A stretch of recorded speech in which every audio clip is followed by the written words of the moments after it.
Bonjour chers frères et sœurs, que la gloire du Seigneur Jésus-Christ soit sur vous. Certaines personnes ont tendance à dire qu'on devient chrétien. En vérité, on ne devient pas chrétien, mais on est chrétien. C'est vrai que pour avoir le salut, il faut croire au Seigneur Jésus-Christ. Mais ce qu'on ne sait pas d'abord, c'est qu'on ne croit pas au Seigneur Jésus-Christ qui veut, qui peut. Mais c'est parce que cela a été suscité en toi par le Seigneur Jésus-Christ afin que tu puisses croire. Vous voyez, quand on lit les Écritures, il y a certaines choses auxquelles nous ne faisons pas attention. Nous allons prendre un verset. Nous allons d'abord même définir le mot chrétien. Le mot chrétien, c'est quoi? Le mot chrétien provient du mot Christ, qui est une traduction du mot grec Christos, lui-même traduisant le mot hébreu Mashiach, désignant Messie. Donc,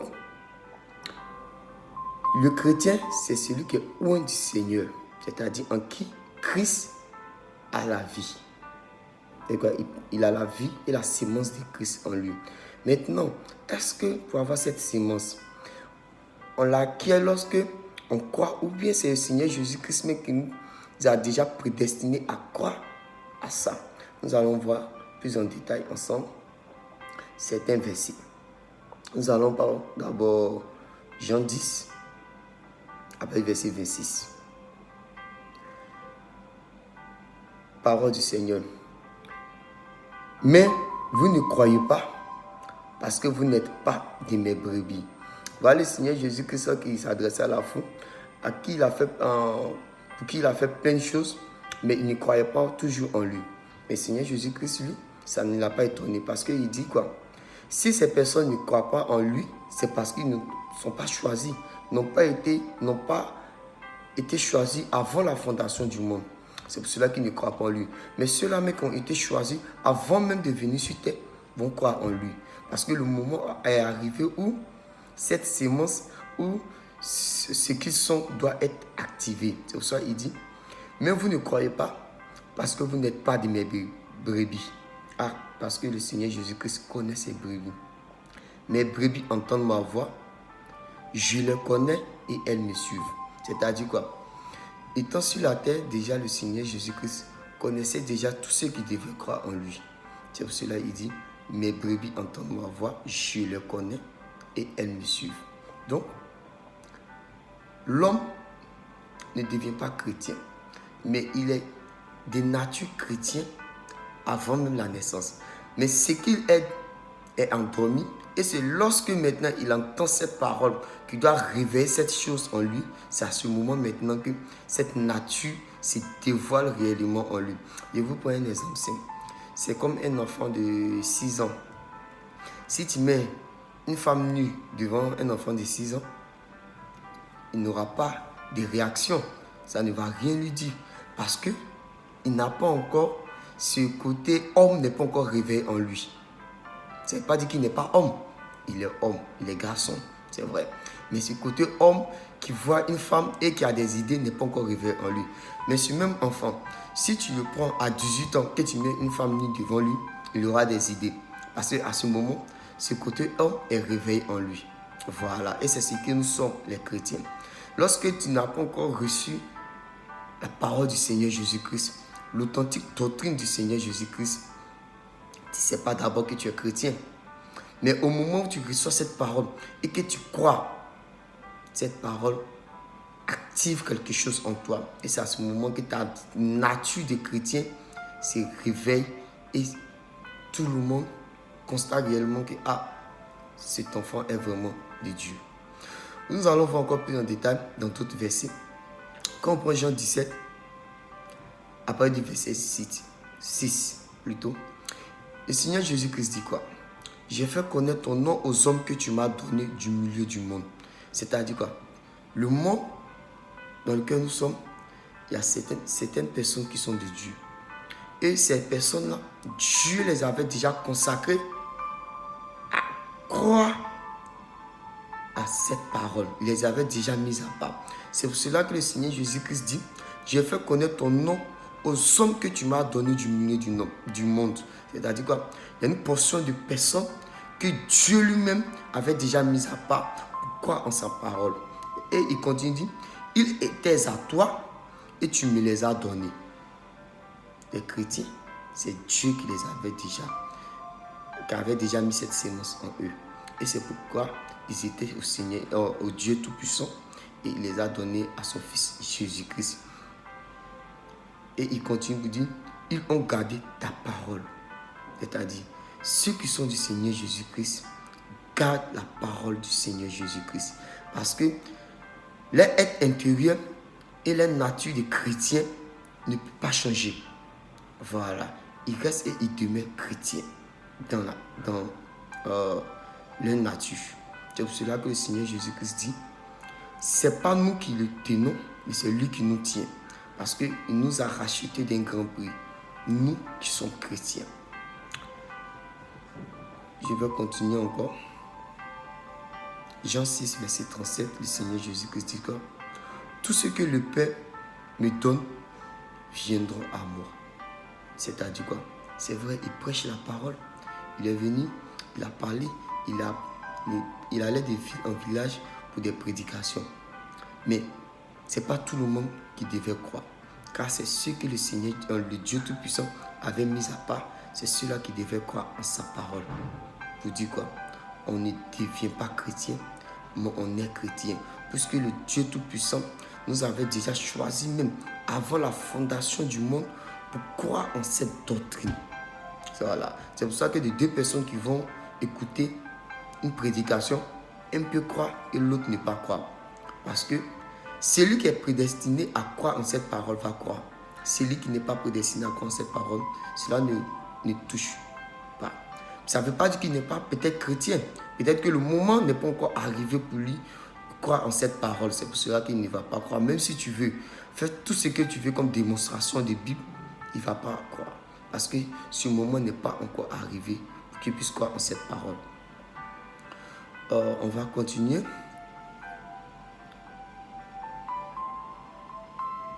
Et nous allons prendre dans Éphésiens 1, 4, à partir du verset 4. Dieu nous dit quoi? Je dis Dieu nous dit quoi parce que pour moi, toute la Bible, c'est la parole de Dieu. Parce que Dieu donne l'intelligence et Dieu parle par ses prophètes, ses apôtres et ses disciples. Voilà. Paul nous dit quoi ici? En lui, Dieu nous a élus avant la fondation du monde. Or, quand on parle d'élection, c'est qu'il y a eu un choix. Et ce choix a été fait avant la fondation du monde. Ce qui veut dire quoi? Tu n'étais pas présent, je n'étais pas présent. Et Dieu avait déjà fait son choix pour ceux qui doivent être sauvés. Aussi, le Seigneur Jésus-Christ dit, dans Jean 15, verset 19, « Si vous étiez du monde, le monde aimerait ce qui est à lui. Parce que vous n'êtes pas du monde, et que je vous ai choisi du milieu du monde, à cause de cela, le monde vous hait. » Pour dire quoi? C'est Jésus-Christ qui nous a choisis. Et ce choix n'est pas un hasard. Ce choix a été fait depuis là-haut, avant même la fondation du monde. C'est pour cela qu'il dit qu'il y a certaines personnes qui ne vont pas croire en ce qu'il dit parce qu'ils ne sont pas de ses brebis. Il y a d'autres qui vont croire parce qu'ils sont de sa bergerie. Ok. Il dit encore dans 2 Thessaloniciens 2, 13 à 14. Parole de l'apôtre Paul.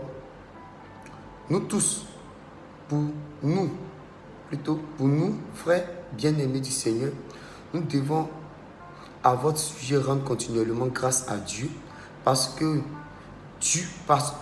Dieu vous a choisi dès le commencement pour le salut, par la sanctification de l'esprit et par la foi en la vérité. Il dit quoi? Dieu vous a choisi dès le commencement pour le salut.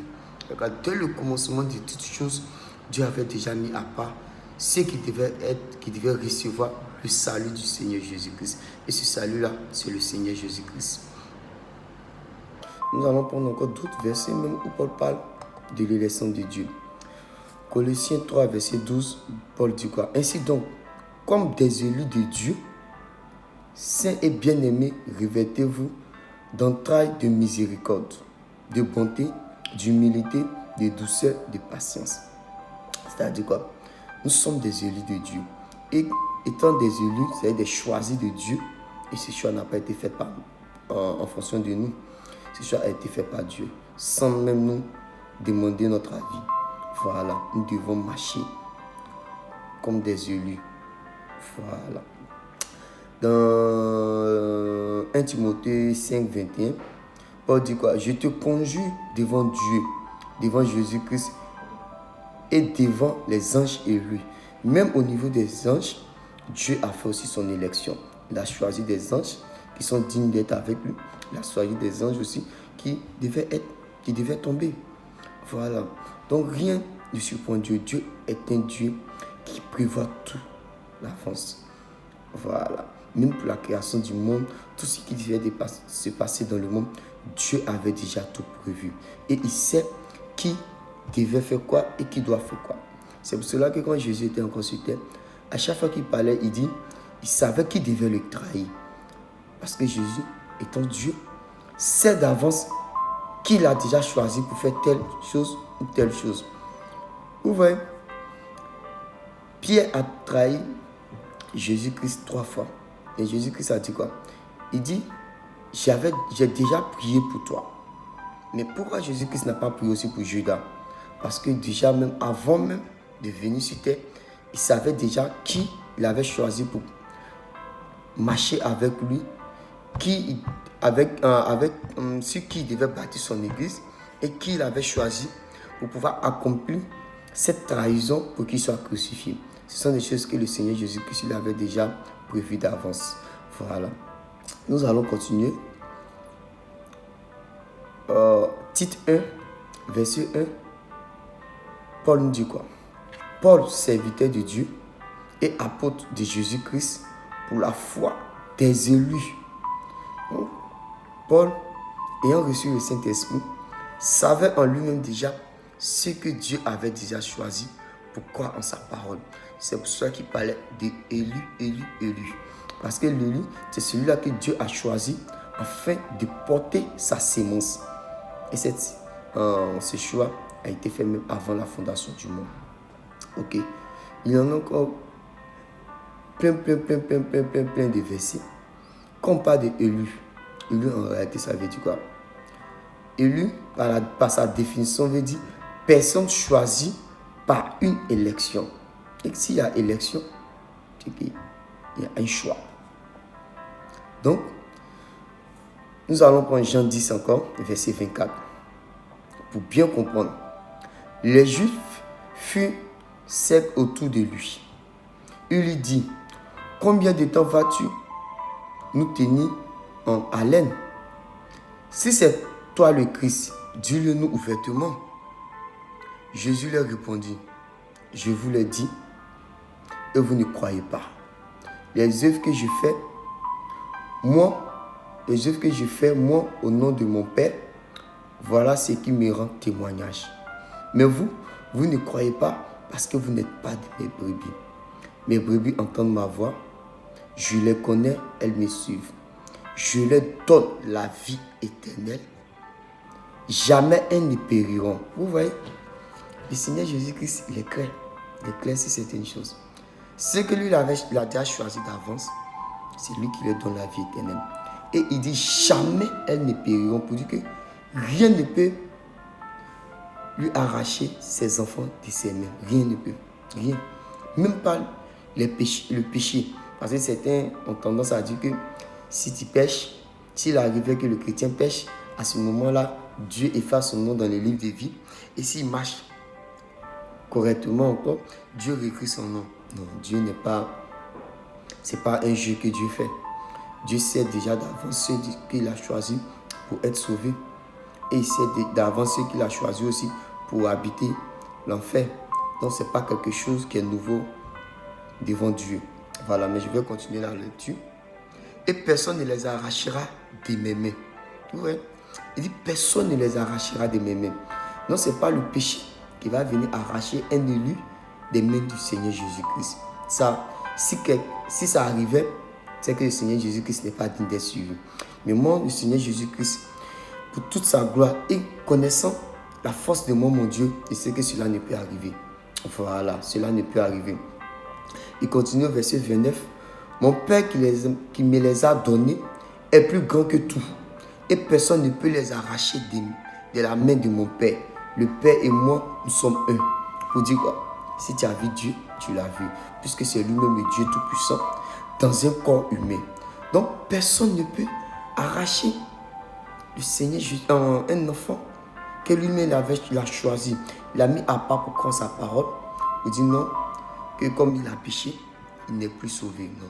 Le chrétien, c'est celui-là qui a la vie de Christ depuis sa naissance jusqu'à sa mort.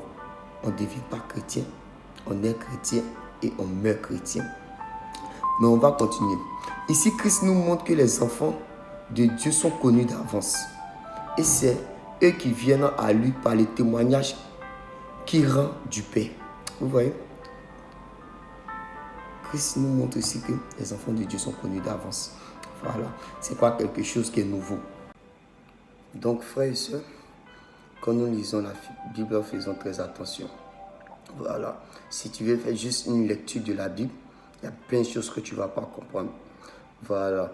Prions pour que Dieu puisse accorder le discernement à tout et chacun d'entre nous afin de comprendre les paroles spirituelles que contient la Bible. C'est pour cela que Paul pourrait dire dans 1 Corinthiens 2, à partir du verset 13, « Et nous en parlons, non avec des discours qu'enseigne la sagesse humaine, mais avec ceux qu'enseigne l'Esprit, employant un langage spirituel pour les choses spirituelles. » Voilà, c'est spirituellement qu'on comprend les Écritures et la parole de Dieu. Donc, dire qu'on devient chrétien, c'est dire que le Seigneur Jésus-Christ ne sait pas réellement qui il a choisi et qui n'a pas choisi. Or, il est dit bien dans Jean 10 qu'il connaît ses enfants et que c'est lui-même qui les tient dans sa main et personne ne peut les ravir de ses mains. Il a dit aussi dans Éphésiens que Dieu nous a élus avant la fondation du monde pour être saints. Voilà. Donc, il y a l'élection de Dieu qui ne dépend pas des hommes. C'est pour cela que nous disons que quelque chose, ils t'ont choisi sans toi-même te poser des questions, sans demander ton avis. Non. Ce choix a été fait pour que toi, tu sois dans cette nature. Tu ne peux pas dire que tu es devenu comme ça. Puisque dès ta naissance, Dieu t'avait déjà mis à part pour croire en cette parole. Donc, soyez bénis les frères et sœurs. Nous sommes nés chrétiens, mais c'est que le moment pour que cette nature s'active en nous, il faudrait qu'on puisse entendre cette parole, la prédication, la doctrine authentique du Seigneur Jésus-Christ, afin que cette nature puisse s'activer en nous et que nous soyons pleinement dans ce ministère et dans cette nature que le christianisme dont nous sommes les chrétiens. Voilà, que la gloire soit rendue au Seigneur Jésus-Christ. Et je pense que nous aurons encore d'autres enseignements. Voilà, excusez un peu si il y a quelques temps de latence. Voilà, je ne suis pas trop habitué à faire des vidéos sur les réseaux sociaux et autres. C'est des choses qui sont une première expérience pour moi. Mais je pense que Dieu étant parfait va rendre toutes choses parfaites. Écoutez plutôt le message qui est derrière, pas ma personne, car je suis rien. C'est le Seigneur Jésus-Christ, il est quelque chose. Voilà, le message qu'on veut faire passer, c'est ça qui est plus important. Voilà, donc